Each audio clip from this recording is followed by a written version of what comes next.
боксер газар алах гэдэг ийм нэр өгчлөө. За хэдэн данстай гэж сая. Олон уу те. 3 данстай байна чи. За хуруугаар өгчээ. Дансныхаа тоог харуулъя. Хуруугаар өгье. Зарим нь 4-тэй, зарим нь 3-тай, зарим нь 2-тай, зарим нь дансгүй юм байна те. Гараа хөрөхгүй сууж. Эсвэл зарим нь хуруу хөрөхгүй байгаа те. Хөлтөөгөө нийлүүлж байгаа дэр. Хүмүүс маш олон данстай, зарим нь их цөөхөн данстай. Би нэг жижигхэн түүх ярихсан. Би жилийн өмнө байсан. 107 кг жинтэй байсан. 108 шахуу байсан. Тэгээд их тарган байсан. Тэгээд яасан бэ гэхээр энэ тарган байхлаар данс нь их нарийнхан байдаг юм байна л да. Эсрэгэл хуйлтай байх шиг байна. Яалаар маш их зардалтай. Тэгээд нөө хүнсэнд үрлэгэн гэсэн үг тийм маш их юмд хэрэгжилждэг.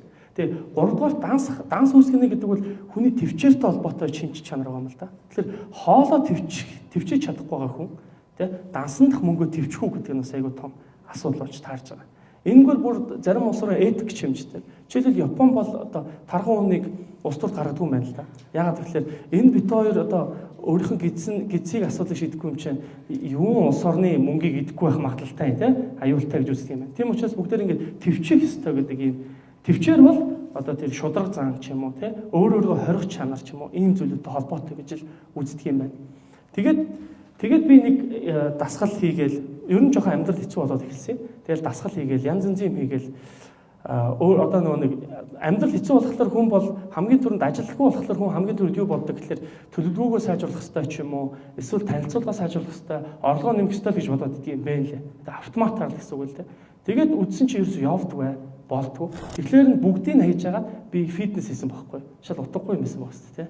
Тэр ямар ч хамаагүй юм хийж байгаа байхгүй. Тэгээ нөө фитнес хийгээл 4-7 хоног дөрөв хийгээл хоол мол идэхгүй амар турж мараа. Тэгээд тураад эхэлсэн чинь орой хоолой төвчих чанар өсөж эхэлсэн байхгүй. Яг энэ үед л би хоёр дансны систем үүсгэсэн.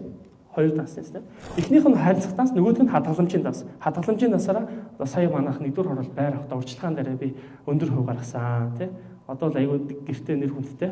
Эхнэр намайг харах онцөг шал өөр болсон л доо. За хоёрдугаарт яасан гэхэлэр тэр өөрийнхөө дансны доод лимитийг би 2 сая төгрөгөөр хүргэнэ гэдэг ийм бодолтойсэн байхгүй.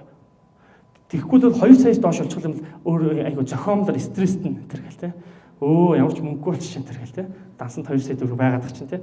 Тийм зөвлөгөө тавьсан байхгүй. Одоо яасан бэхээр би 6 дансны систем үүсгэсэн. За ингээд надад одоо ингээд 6 дансны систем үүсгэсэн байна. Тэ. Энэ болохоор 5 карт байна. Нэг дээр нь 2 данс байгаа. Энэ хадгаламжийн дансаар би карт хэрэгэлдэг. Тэгээд шууд одоо карт. За үлдсэн 5 данс. Одоо энэ ямар утгатай данснууд юм бэ гэж. Ягаад 6 дансны систем үүсгэсэн юм гэж. За хүн харилцах дансанд бид нар заримдаа хуваар бизнес эрхлэлдэг залуучууд байдаг. Тэд нар бизнесээ өөрийнхөө ажил амьдралтай шууд холбогдсон байдаг. Бизнесэнд өөрөө бизнесийг хүүхэд гэж боддог тийм. Хүүхдээ амьдралтаа оролцуулаад тийм. Хүүхдийн амьдралд оролцоол тийм. Хамаг юм холиол явдаг шиг бизнесээ тусна ерөөсө биеинд даалгадаг.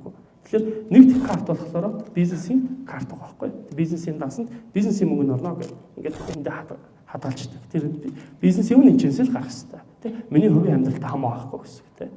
За хоёр дахь данс нь болохоор одоо нөгөө нэг зээл төлөх ёстой. Одоо байранд лизингт орсон ба шүү дээ тийм. Одоо лизингтэй Монгол хүн та бие бодорой гэж шүү дээ. Энд чинь бол бас зөв өгч юм шигтэй нэг бодлоо. Тэгэхээр энэ ямар учиртай данс юм бэ гэхээр заавал сар болгон бид нар ингэж мөнгө төлөх албатай биш байхгүй. Тэрний төлөө амьдрах биш гэж үзэж байгаа байхгүй. Тийм учраас юу гэхээр одоо зээл эргэн төлөх хоримтлын сан гэж амар гоё нэр өгчөж байгаа байхгүй. Өөрийнхөө энэ картанда. Тэнгуудаа эндээ нийт орсон орлогынхоо тэр одоо 30-аас 40% шууд хийгээл гэсэн үг.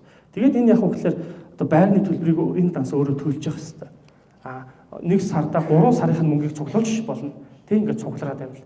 Тэгээд 5 сарын дараа гэхэд яг 3 жилийн мөнгийн төлөх хэмжээний одоо хоримтлал болсон байж болно гэсэн үг байна. Би заавал 20 жил байрны мөнгө төлмөргүй байна. Тэгээ хоёрдугаар энэ амьдралаа стресс төлж хамаг амьдралаа үүдээ уймааргүй байна тийм учраас энэ одоо зээлийн буцаан төлөх хоримтлын сан гэдэг ийм юм үүсгэсэн байхгүй. За 3 дахь данс нь эхний энэ данс бол угаасаа л юутай холбоотой гэхээр нэг анх харилцааны бүх мөнгө олж ирдэг данс байхгүй. Харилцах данс. Энэ гэр бүлийн хэрэглээний данс л гэсэн үг. Ер нь бол гэр бүлтэй данс. За энэ данснаас бүх мөнгө гардгийг орж ирэл хуваагдал гарчдаг. Тэгэл үндснэр гэр бүлээрээ зохицуул гэдэг байхгүй тий. Тэр яаж зохицох нь өөрөөсөө мэддэг. За дараагийн хоёр үлдсэн данс нь ямар данснууд явж байна гэхлээр хадгаламжийн данс байна. Тэ? Хадгаламжийн данс маань байгаа. Тэгээ хадгаламжийн данснаас гадна аялмаар байна. Би бас амьд хүн байна. Тэ? Өдөрт нэг $5 хадгалах гэж зорддог байхгүй. Тэгэл хадгалж л байгаа л да. Бүүмэд би ирэх жил юуны Германы 16 орноор аялах 5,300,000 төгрөгийн аялалд бүртгүүлчихэд байгаа. Ямар ч тэрийг цуглуулах гэдэг хадгаламж үүсгэж явж байгаа. Хажуугаар нь хадгаламж маань бас байх хэвээр. Хажуугаар нь би бас аялмаар байна тий. Хадгаламжиндаа би бол 30% хадгалдаг. Яагаад гэвэл өөрийнхөө бүсийг чангалж байгаа. Тий.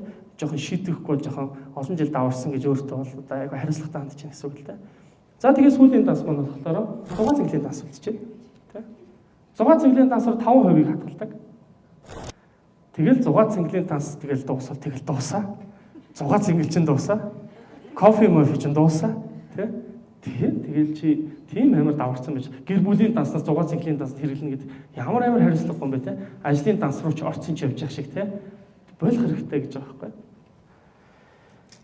Энэ бол миний та бүхэн өнөөдрийн танилцуулгыг хүссэн те 6 дансны систем байна.